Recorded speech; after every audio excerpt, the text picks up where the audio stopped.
like to have two people please to put together or show us kind of a slow and short presentation on a comparative analysis of the happenings now in Africa, in Nigeria and Kenya, where they are having political demonstrations. So we here in this group will kind of on our own analyze what is going on, and we appreciate people's contribution after these two presentations so we can all rub minds and see which is the best way to move Africa forward. Thank you very much. I would like to call on Kevin. I think he has All right. a presentation on this comparative analysis of the protests happening in Kenya and Nigeria and the leadership response and implications and possible outcomes. So thank you, and Kevin, over to you. All right, thank you. Yeah, I'm sure we all are looking at what's going on in Africa right now. I won't say we'll call this the Arab Spring. We saw what happened in Kenya, where they had the protests, and then we also saw what happened in what's happening in Nigeria too. So I want to do a kind of comparative analysis of protests that just took place in both countries and see what the society did, what the leaders actually did. I'm going to share my screen. I'm going to just give like what um, I feel is the scenario right now. Recent protests in Kenya and Nigeria, distinct responses from President Ruto and President Tinubu, analysis of the differences and outcomes and potential continental impact. So let's look at Kenya. Let's look at Kenya. Yeah, I believe Kenya's protest actually started with a finance bill, though there were other issues that actually caused the issues with Kenya. It was part of a controversial finance bill and cost of living and economic concerns. And the populace, especially the students, and in fact, they call themselves the Gen Z. They got to the streets and they rallied against the government, and a lot really happened. But we saw what happened. We saw where all of the highlights where they actually went to their house of their parliament, even though the parliamentarians in the bush, and then we saw that it actually shook the nation. We saw a situation whereby some government officials had to pretend as if they were not. They put off their siren and started hiding themselves. Yes, the society was really angry. But what was the president's response? The president's response was actually swift. If you remember, many of you must have noticed, Ruto took responsibility and engaged the people. I know most of you, if you are on Twitter, for instance, I've not seen him not once, not twice.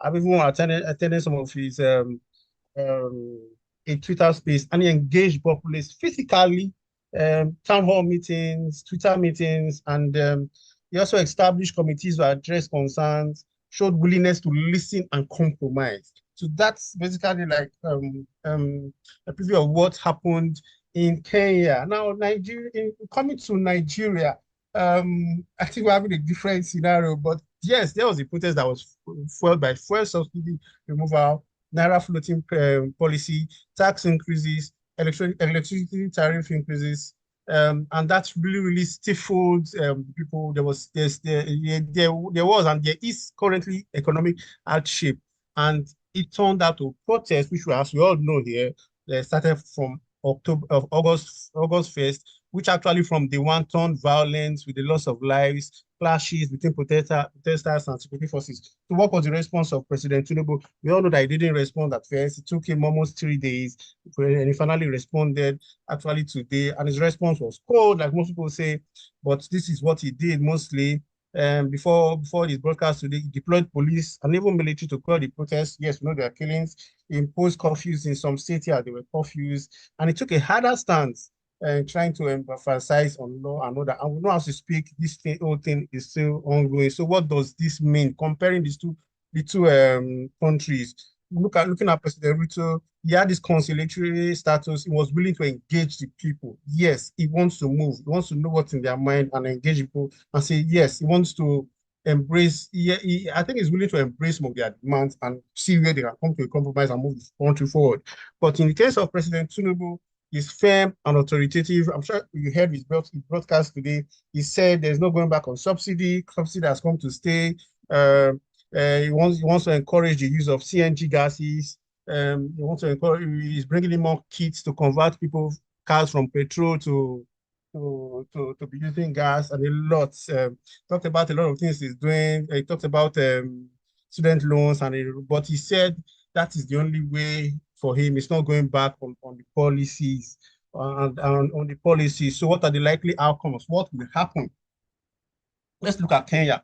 Kenya has the potential for meaningful dialogue and reforms. And we know from Ruto's body language, Kenya they realized that look, we have a leader who's willing to engage and look at the demands and move the country. In fact, Kenya repealed that law, that finance bill law, and a lot of other things. Some of the demands that were brought up. For sure, yes, he repealed that law. That law never came to fruition. But in case of Nigeria, what are the likely outcomes? We know that based on what has happened today, even looking at Mr. Tinubu's broadcast, there may still be tension out there. And even tomorrow, people may get angry and really come out en masse. Understand? So people are anticipating that it may actually get worse, possible escalation of protests. That may actually happen. So skirmishes, increased tensions, I'm sure right now a lot of people are still may actually thinking of, should I go out there? Should I go out there tomorrow? Should I not go? Should I open shop? Should we open our business offices? So that's tension is out there. The government has not really done anything to really make this whole thing to die down. What are the continental implications of what has happened in these two countries? Yes, people are watching. We know that one of the things that may have sparked the Nigeria protest is the inspiration from the Kenyan protest. Yes, it was long foretold, long announced that October there was going to be protest, and now it has happened. Will this happen in other countries? Will protest spread to other African countries that are facing similar economic challenges? The answer is yes, it may happen. We know that Ghana did something similar and people came out. Ghana may actually go out. A lot of other countries may actually come out. Something we are trying to enact what happened in Kenya and even Nigeria. What are the leaders' responses will be closely watched, and it may actually influence regional stability. Yes, that's for sure. Potential for a wave of protests across Africa driven by economic content. Yes, that may also happen. So that's basically it. So in conclusion, from these two countries, looking at Nigeria, looking at Kenya, they have clear distinct responses to the protests that just took place. Different outcomes likely in Kenya and Nigeria. Kenya is engaging its populace, want to sit down and talk to you. In fact, the mood of the Kenya president is ready to, he's sitting down with his citizenry in public places and talking to them, dumbing the odds, want to really know what's really going on. So that's basically its potential for protests to spread across Africa, highlighting the need for effective leadership and addressing economic problems. So these are the main conclusions for what has just happened in the two countries. Thank you for listening. Thank you, Kevin. Thank you very much. At least we got some insight into the difference between the protest actions happening in both Kenya and Nigeria and the way the government is handling the situation. Thanks again. I will please encourage us to prepare our responses or contributions to this topic, so at least we have a full insight as to the way the citizenry, is thinking about this protest and which way these countries will have to follow in the near future in Africa.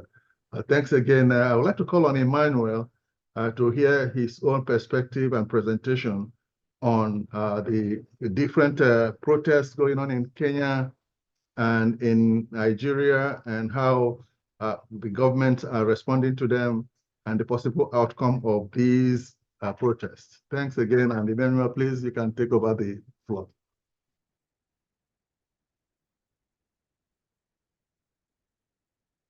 Emmanuel, are you there? Ask him to unmute. Okay.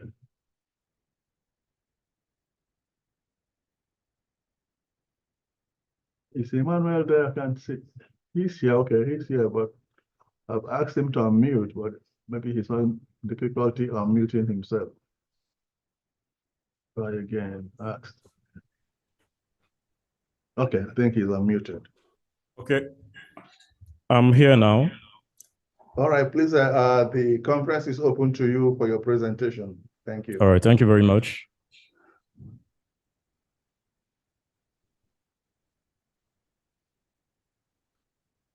So I want to make a brief presentation about the Kenyan and the Nigerian protests compared. We've seen the situation, we've seen what happened in the Kenyan protest and the difference and how things were handled differently. I'm trying to share my screen. Kevin, please make him a co-host so that he can share his screen. Yeah, okay. Yeah, DDM, can you make DDM the top one there?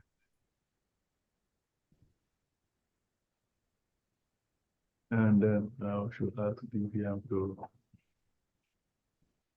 Okay, you're good to go. Okay.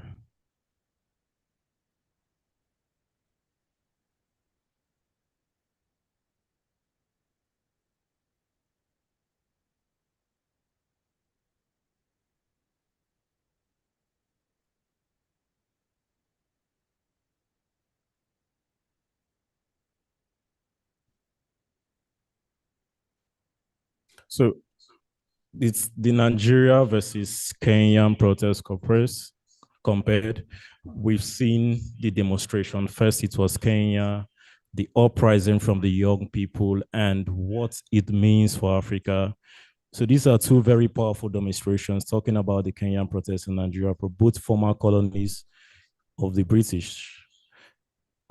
These protests are like, in this presentation, I will talk about the causes, the nature, and the government responses to, help us understand more. For us to understand how these protests are like, for the Kenyan protests, it started as a result of that finance bill when President Ruto signed that bill into law, and then several of the population were angry, especially the youth. The bill aimed to increase taxes on most of the commodities. In Nigeria, on the other hand, the cause of the protests was a rising cost of goods and services, this general standard of living.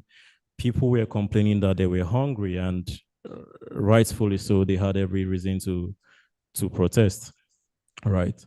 The immediate causes of these two protests, they are different. Why the Kenyan? I want to tag the Kenyan revolt preventive because it was aiming to stop the passage of the finance bill.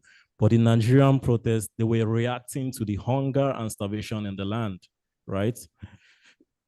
Due to the removal of the oil subsidy. I think that was one of President Tinubu's first policy when he came into power, remove fuel subsidy, and it has affected a lot of things. Now, the nature and intensity of this protest, we look at the nature. For the Kenyan protests, it was more violent. We saw them destroying the parliament buildings. We saw lawmakers trying to escape through the tunnels. And there was significant damage, of course, in that protest. While on the other hand, the Nigerian protest was violent in certain places like Kaduna, Kano, Borno states, where we recorded significant loss of lives and property. But it hasn't been as severe as the Kenyan protests. I don't know if we can tag the Nigerian protests as successful as that of Kenyans. So it was following the protests in Kenya that Nigerians actually saw the need to go out and hit the streets. Because the Kenyan protest was successful, it was more like a wake-up call to Nigeria and the rest of Africa to take their leaders, to hold their leaders accountable and to take their own destiny in their hand. So that was how the Nigerian protest came about, with Sowore first called for the 10 days of protest, and then everything else spiraled from there. Now, what have we learned from these two situations? It is that if Africans are ready, if Nigerians are ready, the rest of Africa generally, that they can hold their leaders accountable, and they can, the young people have the say in most of these situations. The goals of demands, let's compare the goals of demands of these two countries, talking about the Kenyan protests and of course the Nigerian. The primary goal of the Kenyans was to prevent the passage of the finance bill, which they succeeded. They succeeded in, because President Ruto eventually did not pass that bill into law. On the other hand, the Nigerian protests, we had several demands on different fronts. Some wanted the 1999 constitution to be scrapped. Some wanted the unicameral legislatures in such a way that the Senate to be scrapped, and then we'll have just the House of Representatives, while some other members of the forerunners of the protest wanted a 250,000 minimum wage and the massive investments in education, reinstating the fuel subsidy, and then restructuring Nigeria. It's the Nigerian demands are much more broader, right? But the thing here is that these two countries, they have responded to the situation, the protest, in different ways. Now, it is how these leaders have responded to these protests that actually shows us the country that wants to move on in this situation. And the Kenyan situation, we saw President Ruto's response. It began even before the June 25 revolt. The government removed some parts of the finance bill on June 18, before the whole protest started. They removed the finance bill, some parts of it. But the protesters even demanded that the whole bill be withdrawn. So, but Ruto was first of all adamant in the situation, as you see on the slide. He was adamant, he didn't want to budge, but eventually he promised and eventually did not assent to the bill, which means the voice of the people, the voice of Kenyans were heard in this situation. He sacked some of his ministers, employed opposition ministers. That is, ministers in the opposition parties were employed just to listen to the cry of the people. On the Nigerian situation, on the other hand, we saw President Tinubu. He was slow. It was as if we saw these protests have been going on. We've heard it has been on the news that the protest was going to start on August 1 month beforehand, and the president did not come out for one day to address the country. The president did not come out to say, no, we've heard your demands. This protest cannot go on. For 4 straight days, the protest happened. Still, the president did not address the country.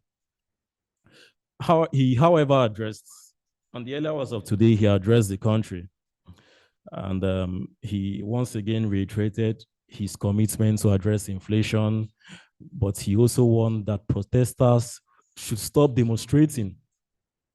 Now, let's compare President Tinubu and, of course, President Ruto, how they have handled this situation, right? President Ruto addressed immediate demands. The cries of the people were heard, but Tinubu is somehow being using the iron fist here and saying that he cannot go back on removal of fuel subsidy. Again, I talk about both the protests being the Kenyan protests being preventive, and of course, the Nigerian protest being reactive, in the sense that the Kenyan protest was meant to stop the finance bill, while on the other hand, Nigerians were reacting to the consequences of subsidy removal, and of course, in the larger scheme of things, hunger and high cost of living and all of that. Now, despite these differences, both of these protests, we are trying to address broader issues, right? Corruption, government finance, cutting of costs in government expenditure and all of that. When we look at protests like these, there are always broader implications of mass demonstrations and all of these things. The protest in Kenya, it was not just about the immediate causes, the immediate issues on hand, but also about systemic problems. Kenyans, in fact, called for the resignation of President William Ruto. They did call for his resignation, and then he reacted by sacking his ministers and employing or giving appointments to ministers of the opposition party.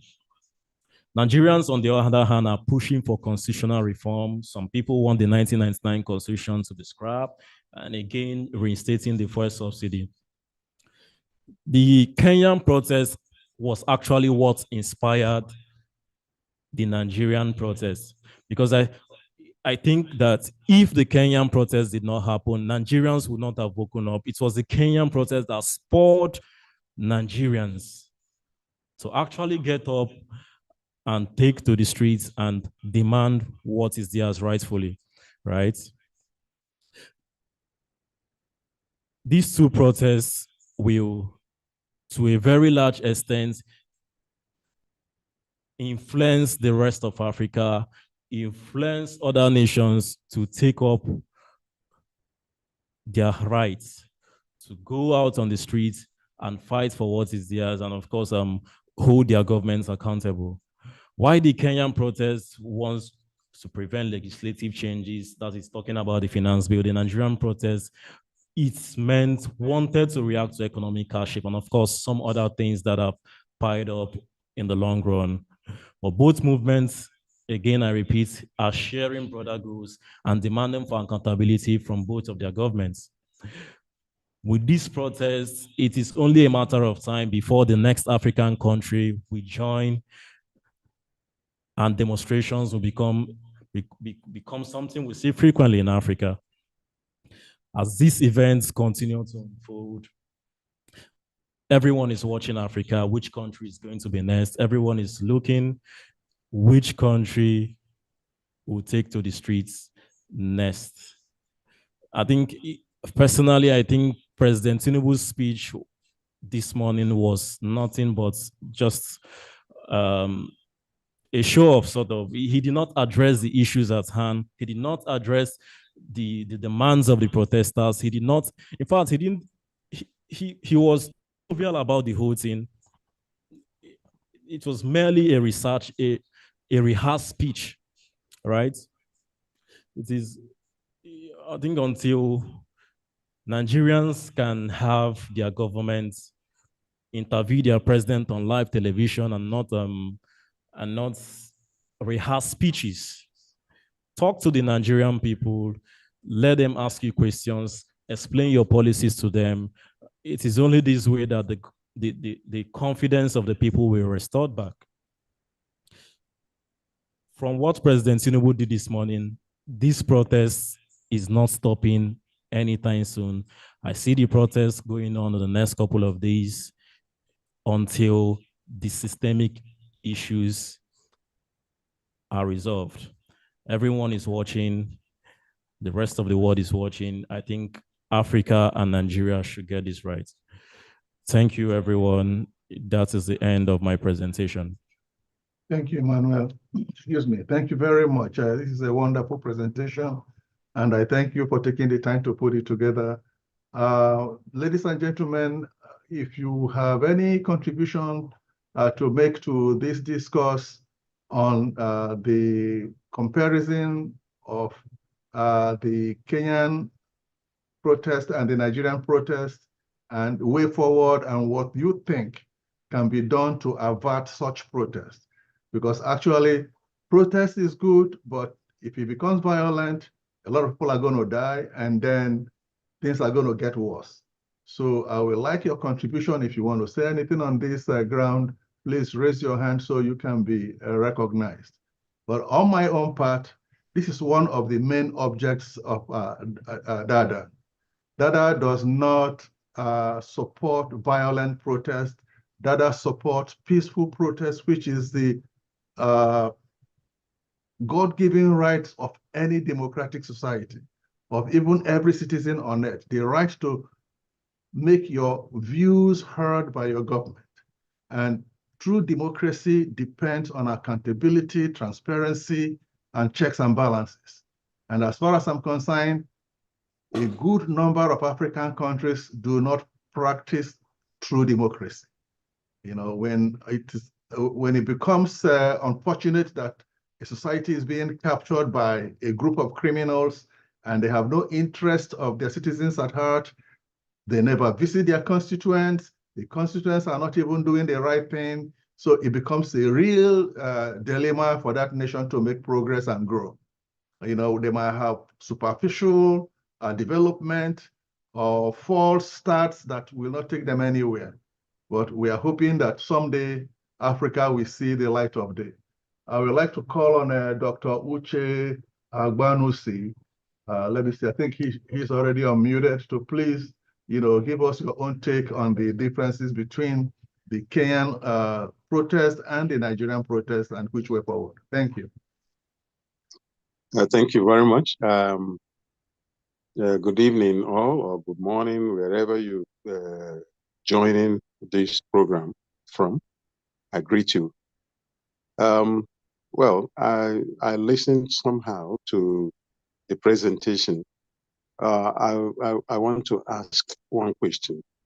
Do we have the same one, demography? 2, the same ideology? 3, the same people? Are we of the same language? Are we of the same national ideology? Because you cannot just compare Kenya with Nigeria. Okay, it is not just something we just pick up, and it is not just something we just pick up when we start doing comparisons. Now, I want to add this. If we are talking about protests, what are the basis of all these protests? Why Kenyans were protesting? Maybe because of what their assembly people were doing to them. We are protesting here about the hunger. People here are not complaining about the National Assembly. They are not complaining. That is one thing I can say, because if they are, the assembly have been there since. Why have they not gone to the assembly? I mean, the Nigerian people, why have they not gone to the assembly to protest whatever that is going on? We have seen all manner of things happening in our National Assembly, yet we didn't do anything. They can do anything, they can pass any law and all the rest, nobody checks them. And we are coming here now to start comparing. Sometimes when people say, "Oh, he's going to succeed if Kenyan people succeeded in theirs, Nigerian own is going to succeed." First of all, a Kenyan man sees himself as a Kenyan. But the Nigerian people, do we see ourselves as Nigerians? The question is this: if one part of the nation rises, the other one will say, "No, it's because of my brother. It's because of my sister. This man is from my clan. This one is from my ethnic group. This man is from my." These are the things that are disorganizing us. We have not even addressed that central issue. Are we one as a nation? Are we a nation? That's the question. Kenyans can do that and succeed. One, because the Kenyans, most of them speak almost the same language. They understand because they speak Swahili language. They can communicate in Kenya. But do we have such here? Which language can we now say that is our common language or the common thing that will bring us together? The only language I have seen that have joined Nigerians is just sport, especially football. But every other thing, every man to your tent. That is what we are doing here. So I don't know. I don't believe in just sitting down. We begin to analyze things on ending. We have to do something. Say it as it is. Let us address the fundamental issues we have. We have fundamental issues as a nation, Nigeria. If we have not addressed that, I don't think we can succeed in changing what is going on. And that is what the politicians are using to divide us, because they know that we have not even gotten that oneness as a nation. And our politicians don't want us to come as one, as a nation. They have been using this divide and rule system, either religion, tribe, ethnicity. They've been using it to divide us, and we have not succeeded, and they have succeeded over the years. We have not succeeded in breaking those brazen walls of division. First of all, let us collapse those walls first. When we collapse those walls, we can now begin to speak as a nation, as a people. We have not spoken as a people yet. And that is why the politicians are seizing the opportunity to deal with the nation, because they know that we cannot do anything. So see, look at what is going on. Some people will be demonstrating, some people will be saying no, and that is what they want. They've succeeded in doing that. So if we are talking about Kenya, whether Kenya is successful in their protest, I don't think Nigerian protest has succeeded, because the speaker or the man that presented paper were talking that maybe this thing will persist, and after some time maybe I don't think. We may do this protest unending and we will achieve nothing. Is it the first protest we have done in this nation? Not yet. Well, it's not true. We've done protests before. What have we succeeded in getting out of those protests? That's a question for us all. Thank you. Thank you. Thank you very much, Dr. Uche. I really do appreciate your prompt and timely presentation. All these questions that you posed could have been answered by our speaker if he was here, because that was supposed to be the fundamental aspect of today's conference. The reformation of Nigeria, probably into a true federalism, and how to hold the government and its officials accountable to the people. You are very correct. Nigeria's different branches of Nigerian government are not accountable to the Nigerians. You can, if you want, you can call your village or whatever community you come from and ask them, when was the last time their House of Rep or Senator has had a town hall meeting with them to find out exactly what they want? But the problem is this, that even the constituents are also part of the problem. These politicians come, they pay you off, and you take their money, they spend all the money that they have had in their life to run for a political office. Because you have taken the money from them, you vote for them, they get to Abuja or wherever, and they don't do the right thing. You do not have the moral right to complain, because they have just depleted their account. They are going to replenish it. So the main objective of DADA is this: to bring awareness to the average low-level grassroots African, to let them know that their vote is their power, that you can use this vote to put people in, don't collect money from them, and hold them accountable. Nobody has ever been recalled in any political system in Africa, except through violence, which is not a very good thing, because the ones coming in might not be better than the one they are taking out. So we'd like to call on a team to make his own presentation, and then let's probably discuss it some more. Thank you.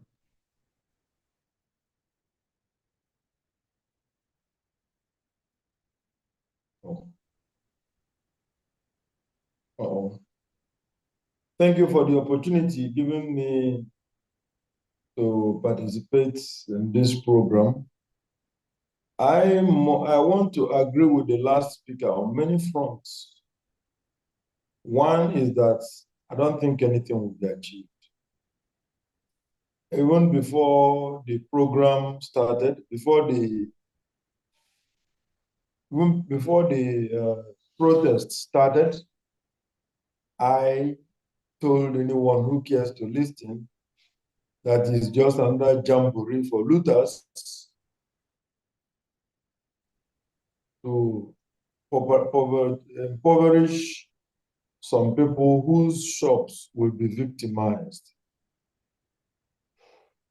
And it has happened in many places, especially in Kano, where many supermarkets were looted. And if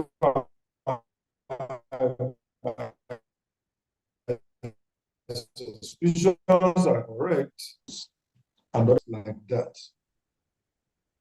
So I made it clear, I made my mind clear that these protests not achieve anything. Why? Because first of all, our leaders don't give a hoot. We can we can protest for as long as we want, but because they are tucked away safely behind high fenced walls with their security wielding live ammunition and ready to shoot at the slightest provocation, they have nothing to worry about. They know that no one will breach the security of their premises. They know that nobody will tear down their walls and come to get them. Before you do that, their security details will have emptied their barrels in the bellies and chests of poor Nigerians. I know very well, even before President Bola Tinubu started his speech this morning, I told someone I can write his speech. I know what he's about to say. Therefore, I wouldn't waste my time. I can only get up and maybe read it afterwards. But I know that he's not coming to solve any problem. And true to my words, he's not even owning up to anything. He doesn't agree that anything is his fault. He's blaming others.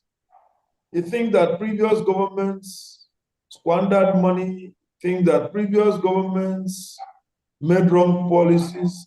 And then he thinks that all the policies he made are perfect. And these are the things any reasonable Nigerian who has been following developments in the past few months should naturally expect. So until we develop a system where our leaders can be accountable, everything we do is just another academic exercise. Some people will say, hold your leaders accountable. I laugh. How do you hold them accountable? Everywhere they go, they blast sirens, they move in convoys, they have security details in front and in the rear with orders to shoot at any slightest provocation. So how do you hold them accountable? That's my question. Let me make this clear. I agree that it is better to do something than to do nothing. Granted, it is better to say something than to keep quiet. And our Nigerian parlance will say, if you see something, say something. But it always ends there. And my brothers, I don't blame any Nigerian because our law has already protected these thieves. Imagine a law in a country where a governor is entitled to 32 policemen working in shifts. 32 policemen. Anywhere he goes, he can invoke all the policemen at once, and they all line up in a convoy and follow him. Tell me how you hold that kind of man accountable. Can you start rounding up, please? You have 1 minute to round up, please. Thank you. Thank you very much. So, in a nutshell, our system is doomed. Everything we do, putting our lives on the line, will unfortunately not yield the results. It is not like the youths are not angry yet. But just today, I was explaining to someone that the population, not the youth, the populace are not hungry enough. I told him we're about to enter chapter 2. If there is hunger during harvest, now that is a harvest period and Nigerians are hungry, I say wait until the food dries up a bit, maybe towards the end of the year or early next year. Then we enter chapter 2 of hunger. That is when even the policemen and the army will come to join the protest with their guns and then tell those security details, if you shoot me, I shoot you back. When it gets to that stage, then Nigerians will have developed the second language that the nation understands. Not only football, but super duper hunger. Thank you very much. Thank you, team. Very well presented. Just to add up to what you just said, the African leaders have lost touch with their citizens. You know, they have this disconnect from their constituents and they don't care. Like you rightly said, you know, when you drive around SUVs that are over-tinted, how do you see the hungry man that you drive past? There's no way it's possible. They don't even know that there is hunger in Nigeria. That's one for sure. But on the other hand, I always fall back to blame the average Nigerian from taking money from these politicians. Yeah, those of them in the grassroots who collect trickle-down bribery from political juggernauts, they are responsible for their own hunger. Because if you listen to the last meeting Tinubu had with the traditional rulers, at least he was honest enough to tell Nigerians, or to tell them at least, that I paid for this seat. I'm quoting Tinubu, I paid for this seat. So do you know how many hundreds of billions of naira that man spent to buy that seat? He will get his return on investment. That's what he's doing. And it's unfortunate that we have such type of governance in Africa. How does it change? Like you rightly said, I don't know, maybe they're not hungry enough. If your vehicle is tinted and you listen to the news, how would you not know that on a daily basis, one of your citizens jumps off the Third Mainland Bridge on daily basis to commit suicide? That you have to wait for non-profits to tell you that the suicide rate in your country is going up. In developed country, that the whole level of that Third Mainland Bridge will have nets right now, catching people who are trying to kill themselves. I don't like violence, but this is for me.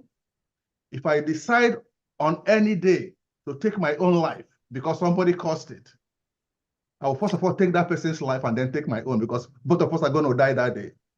That is me. Thanks again for your contribution. Dr. Cordelia, please unmute and tell us what you think about this protest. Okay. Before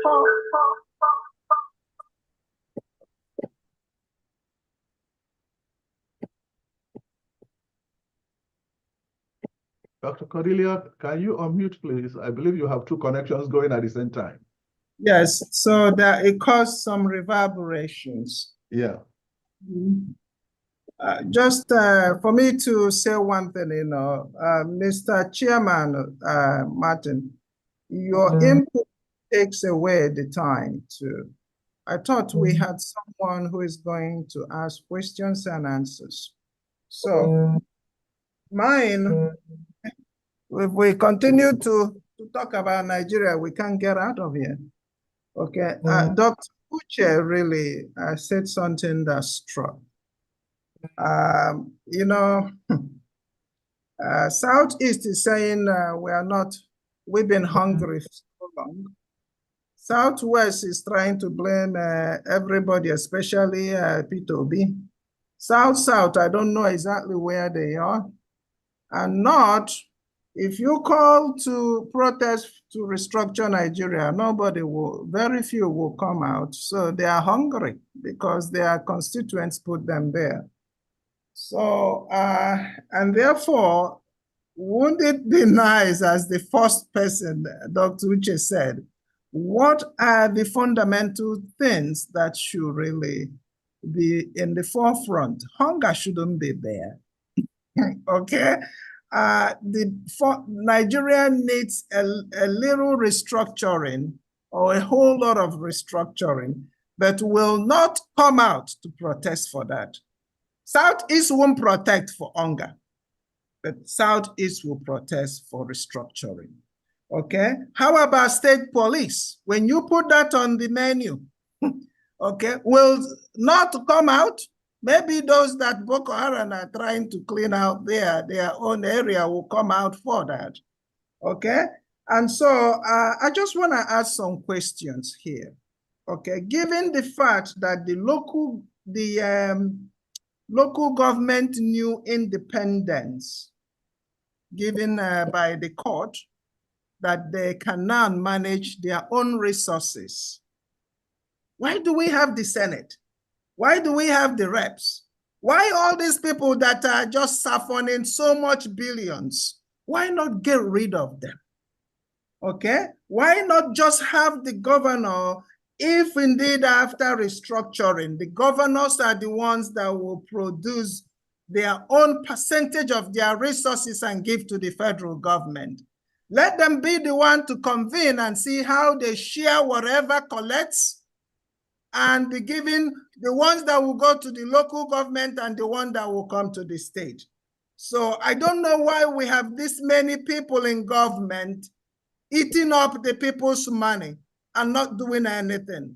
So I don't know that they've all left the country. Okay? Yeah. So I don't know that any of these protests will work unless a great number of people die and the street is filled up with protests. If it's a not, let it be. Let the international community focus on it. But hunger, they'll give you money. I just came from a function here in US when people who negotiated for minimum wage came. Okay, I will not name name. Okay, you are there competing with Dr. and Dr. Mrs. to give money in dollars and to shower money in dollars. That was an eye-opener. All this money, I believe Tinubu said they're bringing dollars to do what? To share or to give people. They're going to pay off all their representatives. Okay? Yeah. I asked my husband was there with me. I said, listen, this guy just came from Nigeria. But look at, he's talking in dollars. How much does he get paid in Nigeria? Eh? These people, this thing that are doing, Tinubu is an expert. He will bring out the dollars and he will shut them all up. I rest my case. Thank you, Dr. Cordelia. Thank you very much. We heard you. Nigeria is a very complicated country. And unfortunately, we don't have any moderator for questions and answers here because I don't know who is going to be giving the answers because there are no, our main guy who would have been able to explain most of, giving us answers to some of the matters we have presented today is, couldn't get hold of him. Thanks again, Dr. Cordelia, and Cyril here. Can you please take the floor and give us your own perspective? Yeah, thank you very much for this very opportunity you're giving to me, Mr. Moderator.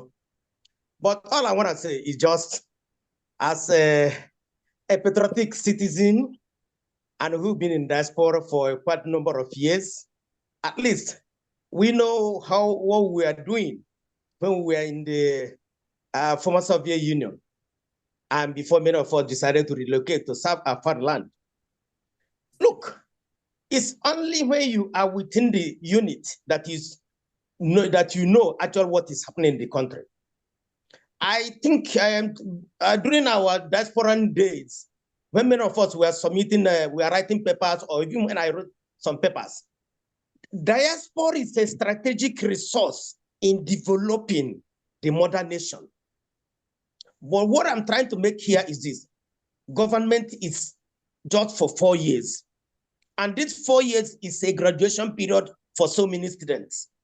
And when they graduate, they become unemployable. We still go further in making them, in beating them. So most of the time, you find out that the problem we have in Nigeria is a lack of continuity. One government comes, another one goes. But for us to reduce or to bring down or attend to the issue of hunger in Nigeria, it's nothing but we take it both at our individual initiative, community initiative, diasporian patriotic initiative by each and every one of us. We know we come from various families. We come from various communities, villages, and we know what the economic foundation of our people are. We need to lift each and every one of our own people up so that as if hunger is biting, it will not bite everybody. So that we use such initiative to remove or eliminate what is called vicious cycle of poverty. If you don't do it, the issue will continue like that. Look at during the time of 1999. You leave 1999, you come down to 2015 and all the rest of them. The same issue continues. What the hell can we now start experiencing that dollar is 1,000 something? Imagine what the economy is like. When I'm in Nigeria, I'm lecturing, we see how things are, but people are still meeting up with the challenges of economic downturn. But what I'm trying to talk about is this. Policy formulation is not limited within the government cycle. Policy formulation and initiative and implemented can be generated or can be executed within the cycle of individual or collective initiative to lift up the younger generation, because they will constitute generation of new economic thinkers. If anybody doesn't do it in that way, leaving it for the government enter there for as a matter of business, and when they are satisfied with their business enterprise, they will leave the society the way it is, because the society or the government it is a public chair. That is where I rest my case. Thank you very much. Thank you very much, Cyril. Your case is well taken, and I think most of us here will agree with you that there is hunger in Nigeria, and the diaspora also plays a very important role in the development of their respective countries, and hopefully Dada will be in a position to do that by re-educating the citizens on what good governance is, if they don't already know, and discourage them from selling their votes. Because I think that the fundamental problem of governance in Africa is the vote selling and electoral misconduct that is entrenched and inherent in the democratic process in Africa. Thank you again, and I need a Gestimani Ugochukwu. Please, can you unmute your phone and give us your perspective, please? Yes, good evening, and maybe morning. I don't know what locations, everybody.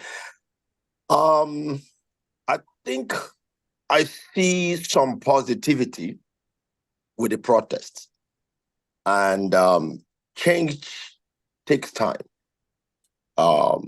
Protests can affect a change. We saw that in Kenya. The parallel in the northern part of Nigeria in particular, which I used to reside, most of the protests there used to be 99.95% based on religious issues, Christians against Muslims, Muslims against Christians. This is the first time, I stand to be corrected by facts, that you have seen a huge northern states came out specifically against governance policies. So to me, that is a huge a success. It might be marginal, but I think it makes sense. And the Nigerian government normally fears the northern part, the youths. As you can see, even the coffee they have imposed in Kano, Gombe, they are still out there. So And I think it's wonderful because now it's no longer a matter of religious issues. It's now getting politically engaged. So I see that as a good omen for the country. I know the South is kind of having their own sit-at-home protests, and it's also a wise move. As you can see, the Tinubu government, Ruto addressed the issues. The Tinubu government is trying to use divisive rhetoric as a way to deflect. Instead of talking about the issues, he's trying to bring it as an IPOB issue or Igbo issues or those who lost out in the political process. So their scapegoat or their rallying point, which supposed to be the South, it's decided to play number 9 against them. And I think that is putting pressure on the government. The probably last thing that I would say is that we also, as diasporans, what effect should we do? How can we participate and capitalizing on this? Quite frankly, the silence of the American embassy, the consulate in the embassy with all the hate speech, government-sponsored Rwandan-style hate speech against the Igbos, they have not stand to condemn this. These are not just individuals tweeting, hashtag Igbo must leave. Listen, it is Tinubu government, we have to call the spade by the spade, that is sponsoring this. And in my own suggestions, a group like Dada need to write to the embassy of the United States in particular and Britain, who were the first group, the countries that first endorsed Tinubu in terms of congratulating him, and the same government policy regarding to what's going on in Venezuela. They are supporting the opposition that claimed that election was rigged in Venezuela. The United States government in particular is supporting the opposition. Meanwhile, in Nigeria, they are supporting Tinubu, keeping deaf silence to what's going on. So I want to leave the platform for somebody else, but I think we need to, quite frankly, to call the United States out, the British government out, their consulate, to write them a letter. Why are you keeping silent? Why are you indirectly supporting genocide rhetorics by the sitting government of Tinubu? That's all I got to say. But I think, quite frankly, revolution is on the way. For the fact that the northern people have joined in this political movement, I think something is going to come out of it. Thank you. Thank you very much, Mr. Gesimani Ugochukwu. Your comment and suggestion is well taken. We'll take a look at it, and then hopefully Dada will decide on the format for which to put this letter together to the embassy. Thank you very much. Thank you. Next on my list is Mr. Patrick Okafor. Can you please unmute yourself and make your comment? Hello, everyone. Good evening, good morning, good afternoon from wherever we are joining. I happen to have joined late, so I listened a bit to when Dr. Uche, I think, then followed by Team Elumba. So the gist I have gotten so far from the little I listened to is whether the protests that is ongoing should have happened, or whether it is the solution to Nigeria's problem. I will quickly answer that the protest seems to be the only means to which to call the government's attention to account. And I also confirm that somebody said earlier that even our representatives, we cannot reach them to engage them, as to this their stewardship in office. And as we can see, the protest seems to be serving the purpose for which the elected representatives has really failed us. And there are a lot of positives from this protest, irrespective of what we may consider as negatives.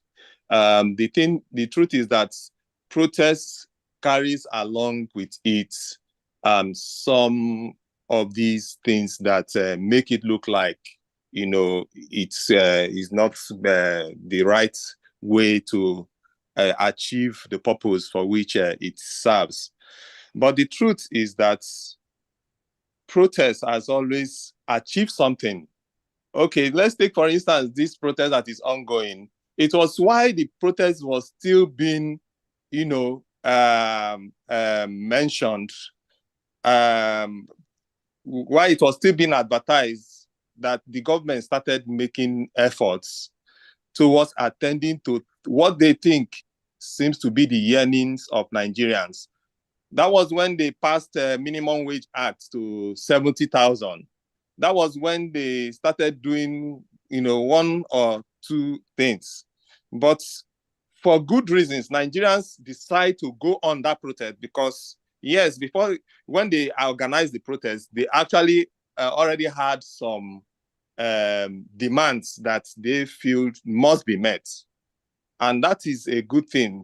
Let us not feel that the looting that went on maybe spoiled the protest. I think the ugly side of the protest only goes to emphasize the importance for good organization, and not just good organization. You don't organize protest completely before you embark on it. And that is just the truth. But the level of something that may have gone wrong in a protest just highlights the fact that the protest was not completely organized, and it only points out what area that needs to be improved on. So if I take this Nigerian protest, for example, the fact that we saw looting means that, okay, when we are going on a subsequent future protest, there is need for us to address that part to ensure that it does not come up, so that people can focus on what demand is on the table or is on the letter, and not get carried away into going to looting. And that is where organizations like this DADA, comes in. Let us not forget, it is the fact that somebody came out to direct the nation at, making campaigns to say that people don't buy bread cheaper in the market because of their tribe or religion. That made people to begin to get, interested in the issues of Nigeria rather than the tribe or the religion that they belong to, which has been before now what drives the campaign and narrative of Nigerian politics. And for those people who have said that it shouldn't have been hunger that should have driven this protest, you will believe and agree with me that it is the fact that hunger, went across board to all tribes and religion, and it touched everybody, irrespective of your level in the society. That is what united people to come out en masse to protest this time around. So, yes, hunger was what brought that large turnout. But then again, in carrying out such protests, it is important that this protest has to be properly organized, and a lot of awareness needs to go into this, at each level, each community, if it is by community, group by groups. By the time we spread this message across, even the illiterate, the ones that is going on the streets, will also get a message that this is not how to go about protest anytime they find themselves on the street protesting against bad governance. Now, I want to also say that protests can also be done by according to regions. As a matter of fact, this has happened in the north most predominantly, most often. And I want to give an example of Nigeria's mineral resources. We know that the resources is legislated by the federal government. And what it means is that the federal government ought ordinarily to determine how the resources, Nigeria's resources are, mined and sold. But we all know that all the mineral resources that are found in the north, somehow these northern states have found a way to, by acts of protest. That's what I call it. It is protest. When you decide to mine your resources and begin to sell it without even having the federal government to, intervene, it is a protest on its own. So if that has been done over time in the north, it means that protest has been carried out regionally. And that is one area we can also look at protests. You understand? But if we are to now decide on a protest that will address collective issues, then we can now begin to think, how can we go about it so that we can carry each regions along, each tribe, each religions along, irrespective of the individual interests that we identify our region, our religion, and our tribe with. So thank you. You have 1 minute, please, to round up. Okay, I will round up in less than 1 minute. And one perfect way to ensure that this protest does not go haywire is to, implement what is called the non-violent social change as a means of, bringing out these things. This is what so many of the people who we are learning from have done. People like Martin Luther King, people like Nelson Mandela and Mahatma Gandhi. So if we study these people and see how, they have used protests to carry out positive change successfully, then we can know how to go about us and ensure that, we get what we want through protest, because indeed, protest is the only way we can get government, especially this crop of politicians in Nigeria, to address what needs to be addressed. Thank you. Thank you very much. Thanks. Your comment is well taken, and I will still add that, please, we need folks like you to join Dada to move Dada to the next phase and leadership, because some of us who formed Dada, we are getting too old for Dada, that we would like people to take over. When they say the youths are the future of any country, the youth should be getting ready to take up that responsibility by joining organizations that will help present them and make them leaders of tomorrow. Thanks again. And Mr. Edu Efe, please, let me have you on mute, please, and make your comment. Wish I could fit in here. Let's see, unmute. Mr. Adu, can you please unmute? I'll go to Dr. Cordelia if you want to make your comment before Edu comes back. I want to follow up on Honorable Ugochukwu. It's always a pleasure to hear you talk.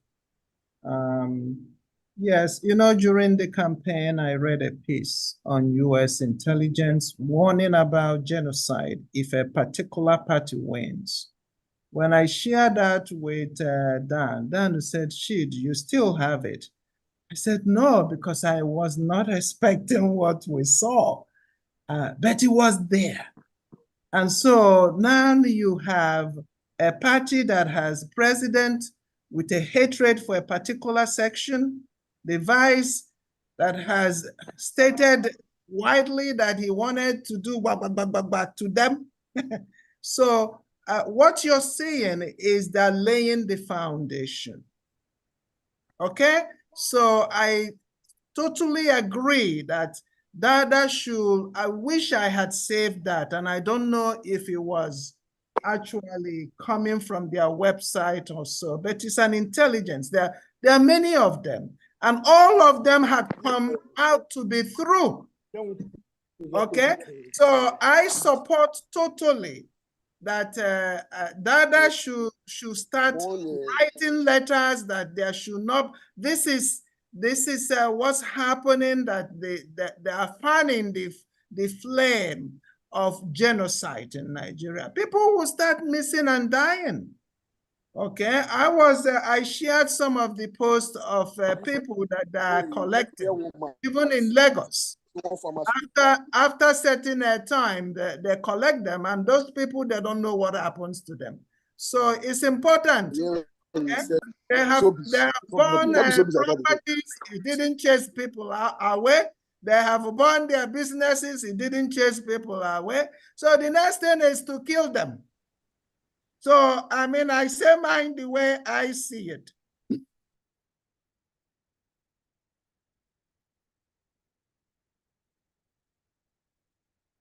Yeah. You know, you muted me. I did. I'm sorry. I was going to mute the guy who was interrupting you. I'm sorry. almost finishing. Yeah. Okay. So I don't know where you guys heard me or didn't hear me, but yes, I completely support writing a letter to all the embassies about the flame for genocide brewing in Nigeria. They are fanning that flame, and that they should share whatever the intelligence they have, so that we can find a way to curtail it and to look at what happened. They wanted to brought P2B in this. So, and P2B refuted them. We got videos. I thought P2B was speaking to the protester. He wasn't. So that's it. I will be leaving shortly because I have another meeting coming up. Thank you. Yeah, thank you. Thank you, Dr. Cordelia. Thank you for all of you that have come in and contributed to today's. That's my own closing remark I'm giving now. And thank you all. Thank you. But we would have loved you to hang on, because we have our own general meeting to talk about these letters that was discussed and how we as a body would go about it. Well, thanks anyway for your contribution. It is well taken. I don't know if Edu Efe is still available to unmute and then give us his perspective. Thank you. Yes, good evening, everyone. Can you hear me? Yeah, we can hear you. Yes, good evening, everyone. I'm Efiadu, Comrade Efiadu from Nigeria. This is my first time of joining this platform. So I'm a newcomer here. The aim and objective of the platform.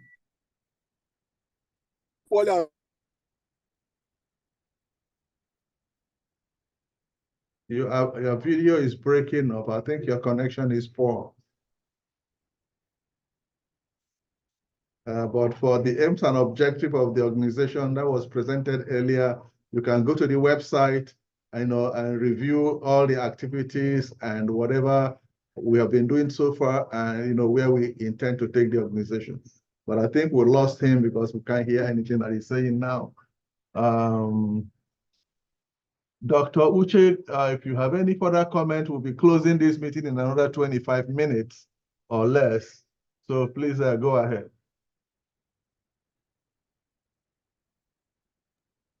Okay, thank you very much. I appreciate you giving me another time to just speak.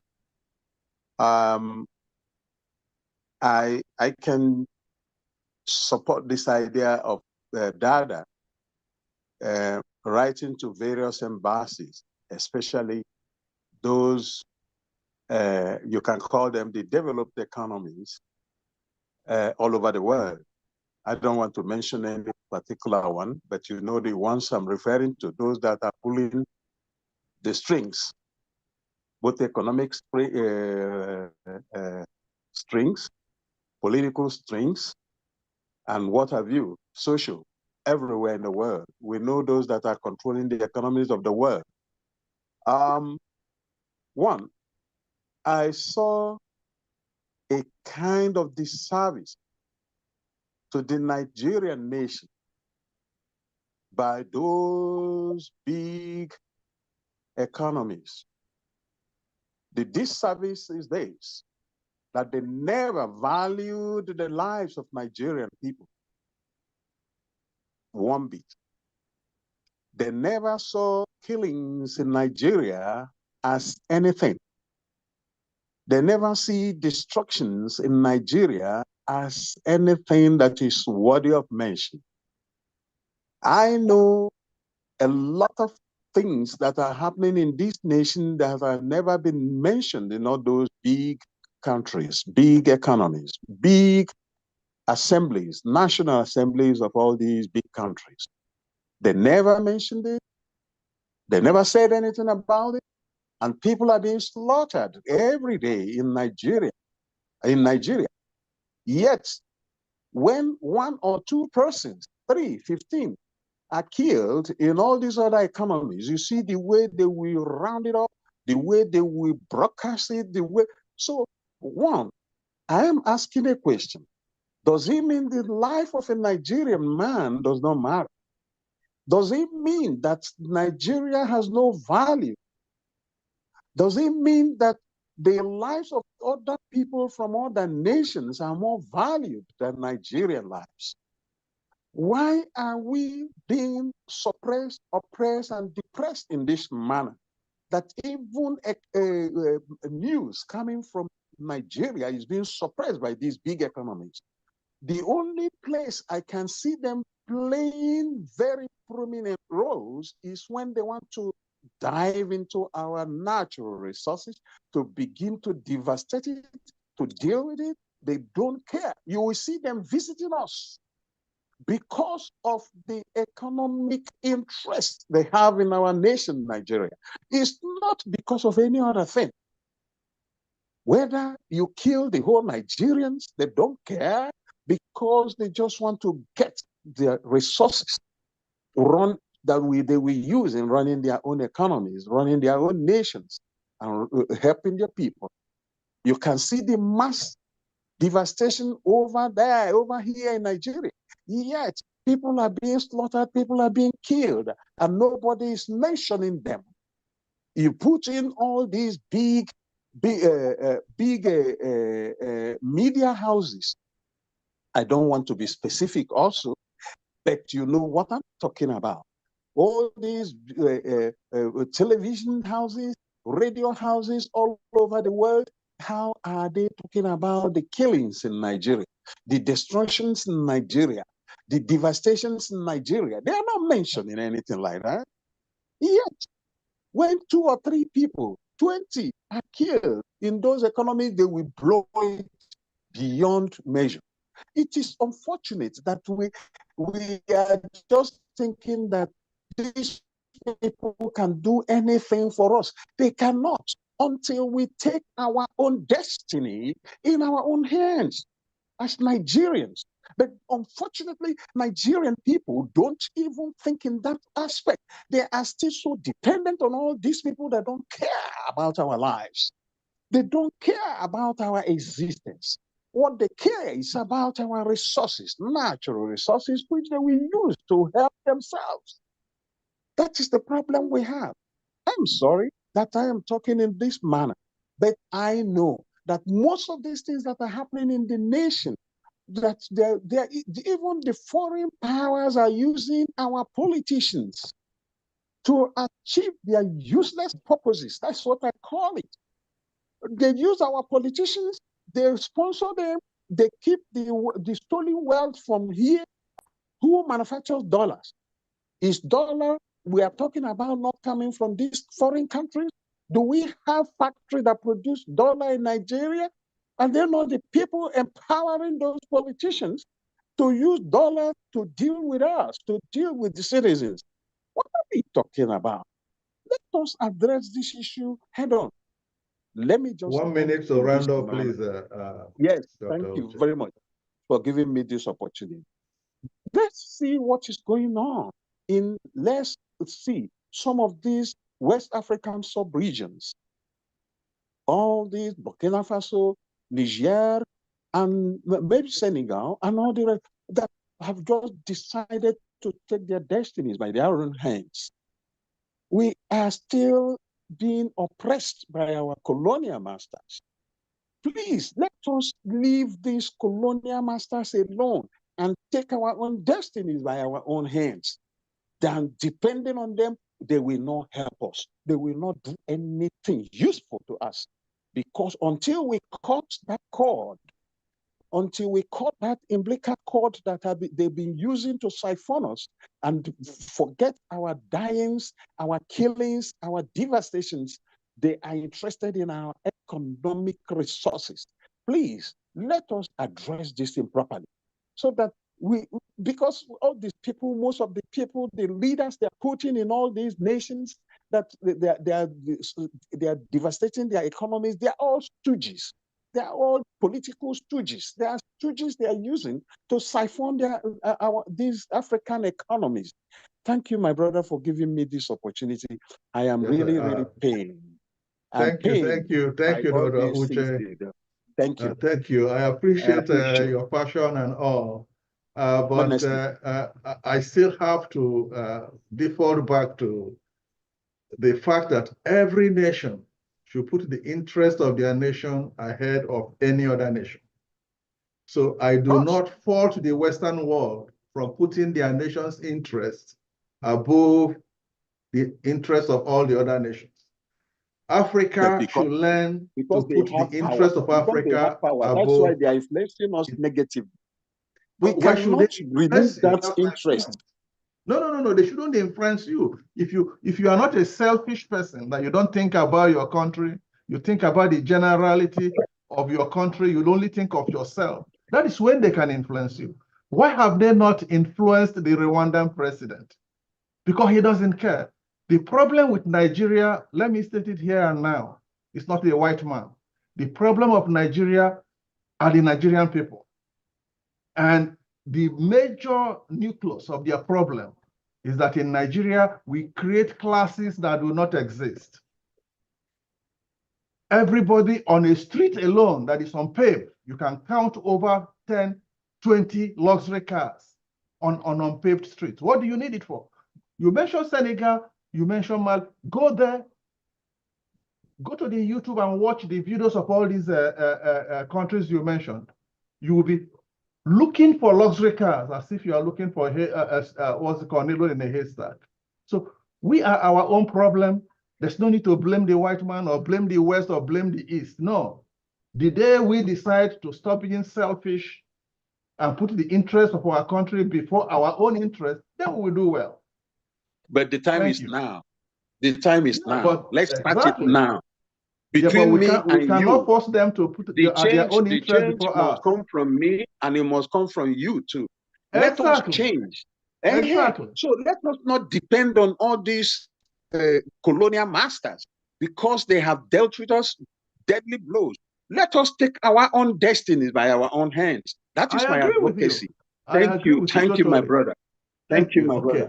I appreciate Cyril, I think you came on before, Careful. Can you please just 2 minutes, because we are beginning to run out of time now. Hello, can I speak? Yes, please, Cyril. 2 minutes. Please, host, sincerely appreciate you, but there are one or two things I could not even express. We are looking at the avenue or means of civilizing our reasoning within the African continent, especially in Nigeria. And this very civilization or reformation, it will involve ethical transformation of thinking. Let us have a rethink of patriotic values of our own. Because many of us that left for Europe at early age know that after 60, 70, the taste and the royalties of Europe comes back to become monotonous. And the East and the West, as they said, home is the best. If we don't create a generation of new economic thinkers, we will come back and face another stage of colonization as it is happening now. No people will ever allow themselves to be enslaved. The Japa syndrome today, as it is in our continent, especially Nigeria, is another stage of colonization. And nobody would like to stay back in a country that is experiencing professional deficit or distrust. So people are moving. So all I'm saying here is this: if there is any way through the Dada or Nadeco or whatever organization that NGOs can be established for them to go down within the 774 local government areas and initiate an educational program that will be rooted from the grassroots to give the younger generation understanding for them to be patriotic in their own country, have a love of their country, because the leaders you are talking of today, many of them are within the ages of 50, 60, 70, 80. In the next 10, 20 years, they are no longer here. Rather, the other generation will come and take over. This is what I'm trying to talk about. Many of us spent so many years in the Soviet Union. Many also spent in the UK, both in US. Many, the moment you are 70, it's almost over.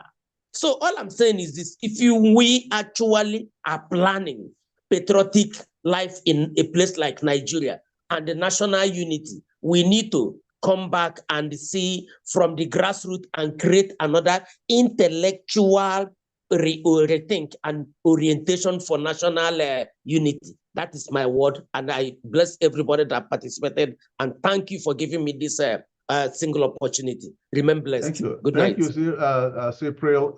We need you to be a member of DADA. And if you cannot be a member of DADA, we support a lot of political action groups and organizations in Nigeria. The one that is much more active at this point in time, that is working with DADA extensively, is called the Coalition for the Protection of Democracy in Nigeria, called COPDEM. If you can join them, we are doing a lot of work in line with what you are talking about, mobilizing citizens and letting them know the importance of their vote and how they should demand for good government and demand for their representatives to at least visit them once a month to tell them, how much money did you get for our constituents? What are you going to do with it? Not just go behind the back door to collect bribe from them, because that is where the problem is. So Dada is doing a wonderful job, and we hope he continues to do a wonderful job, and Dada is ready to support. And any other political action group who has the interest of their constituents at heart should come to Dada, and we are willing to support them to make sure that they grow and be able to disseminate this kind of information to their people and let them rethink themselves. And these things are not many. If you go to YouTube, Professor PLO Lumumba has been shouting what we're just saying for over 10 years. But are we listening? No, we keep blaming the white man, blaming the West, blaming the East. No, we should blame ourselves first. You cannot be asked to come to a meeting at 3 o'clock my time, and then you come 30 minutes later or 45 minutes later, and then you want to go change Nigeria. It's never going to happen. Start by changing yourself so you can change your country. Thank you very much. And then Patrick, please, we are rounding up. We have 10 minutes to go. I'll ask you to unmute and probably give us a final word. Okay, thank you, Mr. Host. I had to raise my hand again because of some of the positions that you took just not too long. That was when Dr. Uche was speaking. You know, I hear you say that the reason why you agree with the position of the developed economy towards you know, the situation in Africa is because they will go about their interests first. Am I correct on that? That is that every nation should take their interest first. Exactly. Before taking the interest of another country. Exactly. And the second point is that we Nigerians are our own problem.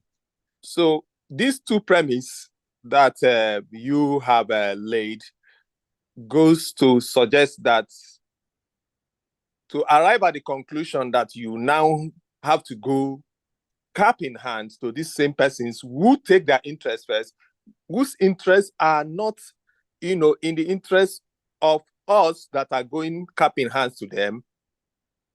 And the fact that we are our own problem should have given us the, you know, idea that we need to correct what is wrong with us before even having some form of engagement with this developed economy. Shows that, you know, going first to the person who will take, you know, care of his interests, which is against us, our own interests, is not the best of option.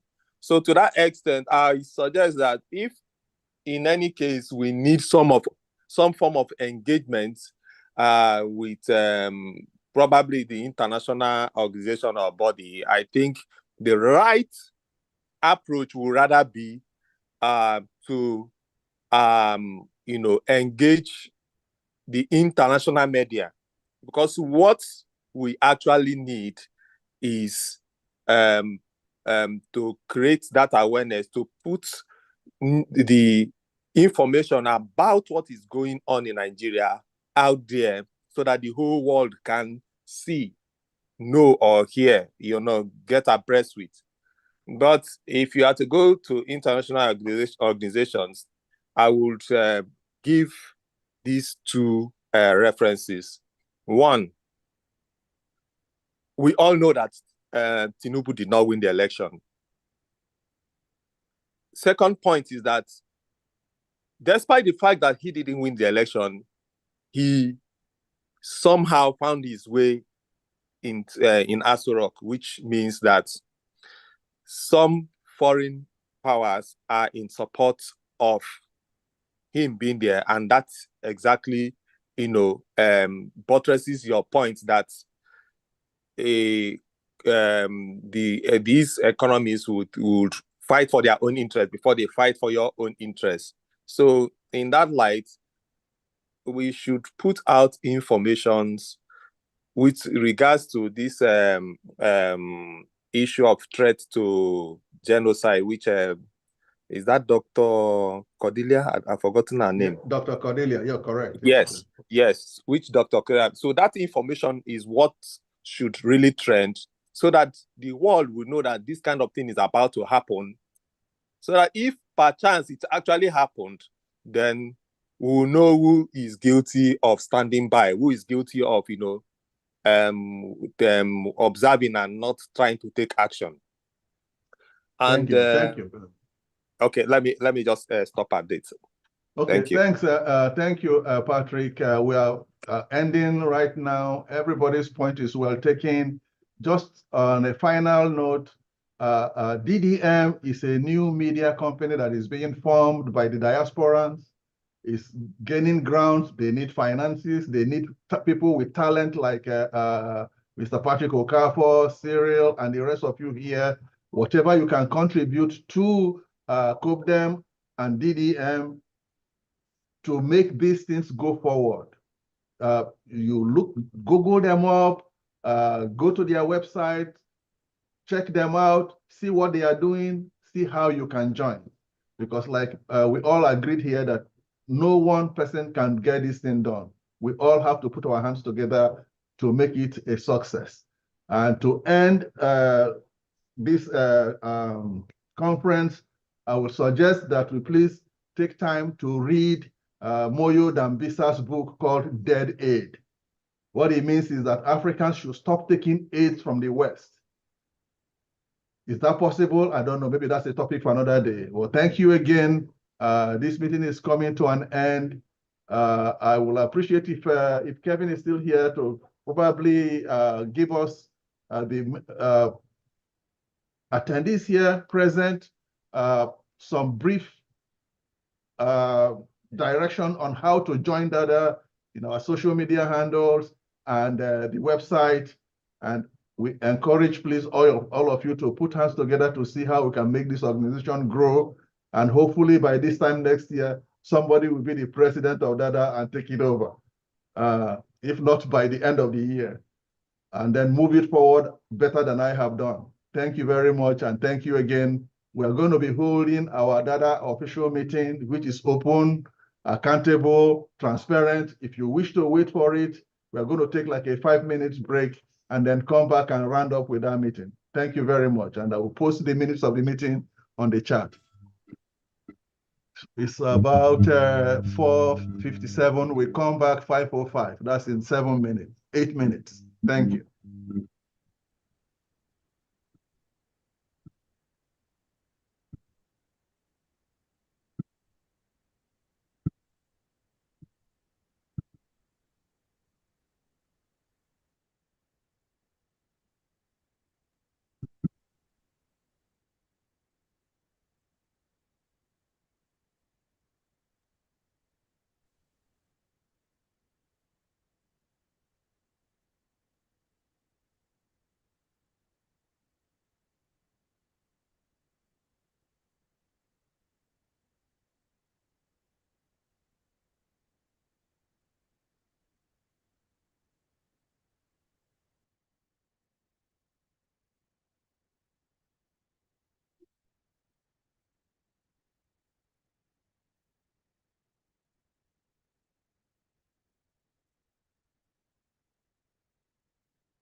Kevin, please stop the live streaming.